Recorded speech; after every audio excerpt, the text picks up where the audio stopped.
The ટપરી કેફેનું આજરોજ શુભારંભ કરવામાં આવ્યો મોદીખાના સુબા એલાઇટ હોટલ પાછળ ફતેગંજ ખાતે જે આ કેફે છે તેનું આજરોજ ઉદ્ઘાટન કરવામાં આવ્યું. ખાસ ડિસ્કાઉન્ટ ઓફર પણ કપલ માટે રાખવામાં આવ્યા છે તેમજ તમામ પ્રકારના food items, mocktail, pizza, burger, coffee, ચાય અનેક પ્રકારની જે આઇટમ્સ છે એ પણ ત્યાં કેફેમાં મળશે. આજરોજ તેનું શુભારંભ કરી દેવામાં આવ્યો છે. આ ફતેગંજમાં છે મોદીખાના એક નંબર. આ સુપરલાઇટના પાછળ છે મેન રોડ પર. આપણે यहाँ द 25 कैफ़े है.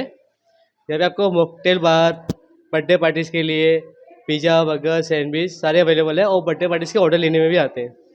आपको जैसे 150% तक की कैपेसिटी है अपने पास. आपने कैफ़े भी देखा होगा वीडियो में, काफ़ी अच्छा है. आप आओ एक बार विजिट करो. आपको कैसा एक्सपीरियंस है?